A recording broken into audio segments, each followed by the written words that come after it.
So tomorrow you take off and you're starting this 13,000 kilometer ride across Canada. You're going to be dealing with all types of terrain, all types of weather. Things are going to be interesting. But before we jump in and get too deep, I want you to take a second and paint a picture of what it looks like for you to arrive in Edmonton at the end of this 111 days from today and go, that was a success. That's a really good question. So two things, maybe three, depending on how I word this. I see a large amount of money and awareness raised for this charity. And I'm surrounded by kids on bikes who are smiling with their families. Hmm. It has nothing to do with applause. It has nothing to do with cheers. It has everything to do with just a bright, sunny day and a lot of kids on bikes smiling, and families who are receiving the benefit that these children are going to bring to them through the services provided by You Can Ride Too. But here's the other thing that has to happen, and people don't understand this. I'm taking this journey for myself. I'm going to say this very greedily right now. The kids are my purpose, but at the end of the day, I'm going out there on the road to put myself under extreme mental and physical conditions so that I can expose my flaws, ask the right questions and seek the answers as I ride. It won't mean I'm whole or complete at the end of this journey, but it will mean I can move forward. I can let go of whatever it is that's been tormenting me for the last several years, and I can speak to that experience so that other people who are in the same space can benefit from it. So, my wife has seen me for the last 5 years, the way I've acted, and she says it's really important that you get to that place. And I really want to know, at the end I can move forward, and not only move forward in a healthy mental state. Obviously, I want to be proud of myself, but I also want to know what's next. What's the next chapter going to bring? I may never be able to do something on this magnitude again. I'm not sure I'll get through this one, but I'll tell you, I want to inspire others to do it, to take the torch and go forward. So that to me is a good outcome. And the third, I can go on a bit of a vacation with Nicole, and I can actually sit and be still for a few minutes. I think she's a little bit tired of my head racing all the time about what's coming. So to me, that's an excellent outcome. Hmm. As you get ready to embark and start tomorrow, right now, what is your biggest fear? Early failure. I Hmm. think that if I failed on day 80 or day 70, I would have at least gotten enough out there where I would have benefited the kids and the charity. And quite frankly, I would feel less like a failure. But the first couple of days are 200 plus kilometer days, so that's probably going to be in the area of 8 to 9 hours of riding for the first 2 days. I've never done over 150 of cycling in one day, never mind back to back days, and then to have to carry on day 3, day 4, day 5. If I fail super early, I don't get the chance to raise the money for the kids. I uh, I would feel that all the work we put in raising the sponsorship and raising the event from an idea to what it is today would have been a waste. So I don't want to have an ego so big that says I need to finish. What I do though have is an ego big enough to say I want to make a difference. So it's early failure, and second to that is just the discomfort I'm going to experience. I'm going to experience a lot of discomfort.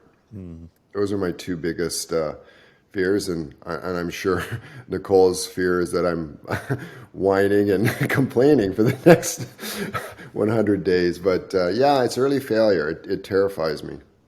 Hmm. Can you break down the logistical challenge of this a little bit? Because I think It's easy to say, oh, you're riding a bike across Canada for 110 days, but that is almost a logistical nightmare. Just imagine that we have a start point and an end point for every leg, which means we have to wake up somewhere and fall asleep somewhere. So there's you're trying to book 100 plus nights within different hotels across Canada. Some places don't have hotels, so we have to have a backup plan for that. Then there's transportation, there's nutrition, there's safety, there's coordinating the support riders that are going to join me. Outside of that, people will want to talk to me as I go, so there's coordinating hookup points for that. And that's all done on Nicole's end. I really just get on the bike, clip in, and I look for the van. That's my beacon. As I round the corner, I see the van. That's where I know my food and my nutrition is. I come in, I eat, I roll. So I believe Nicole will be on the phone where she has cell coverage, constantly coordinating all these moving pieces. But at the end of the day, the most important thing is getting me and the riders into a hotel room at the end of the day and getting sleep. So if that fails or the nutrition fails, the ride stops. So it's just constant logistics. It's a real challenging thing. And like I said, Nicole's been on the phone pretty much for the last several months coordinating all this stuff. We have hotels booked out for 3 months, all the way up to the north. It's incredible. Do you feel that you've done everything to be prepared, or is there like, and I ask this question because I've done some different rides, different adventure rides, different things like that. And there's been times where I'm like, man, I wish I would have done that. And I know you had some challenges as far as dealing with weather and snow and not getting out, being able to ride because of the weather up in Canada. Do you feel you're ready to take on this challenge? It's a really interesting question because I spoke to my coach and he said something really interesting. He said, you're not ready to cycle 13,000 kilometers. He said, you won't be until you cycle 13,000 kilometers. You can't prepare for it. You don't know what it's going to be like on day 50, day 70, day 80. He said, you have to get fitter as you ride, which is a pretty incredible thing. Because imagine if you said to somebody, when you start the marathon to finish, you actually have to get fitter. Well, no one gets fitter while running a marathon. You're actually degrading. You're actually drawing from the bank account. I actually have to get fitter to finish this ride. Right now, theoretically, because I've never done it before, I'm not prepared to ride 13,000 kilometers. I will get prepared as I ride. The trick is will I be able to mentally stay in the game as my body goes through the process of trying to get more resilient as I'm drawing from it? And there'll be a point where, you cross the line of, you're at that point of complete exhaustion. You went as far as you can physically go. You need to get to the next day and pick that fitness level up and continue on. So right now, he said it. He said, you can't be prepared to do this until you do it, because there is no playbook for this. You could look at a playbook for an Ironman triathlon. They'll give you a program. Here's what you do for 7 weeks, for 2 months. Go run the race. You're ready. There is no playbook. I haven't cycled 13,000 kilometers before, so it's a unknown. I'm going to the moon, and I'll let you know when I get there what it looks like. Because that's what's going to happen. I'm going to be in a place. There'll be some very, very dark days. I know that for a fact. I learned that on the 300-kilometer run, and I'm going to experience the same thing here. But ultimately, Chris, that's what I want. I want my brain and my heart and my emotions and all those things so exposed that the demons or the issues that I'm dealing with surface, and I can look them straight in the eye and say, I'm going this way or I'm going that way. This is life-changing for me, and I think that it's the fear of taking the journey that holds so many people back from making these changes. I'm going to make this journey, and I hope I suffer, because I think it'll make me a better person on the other end.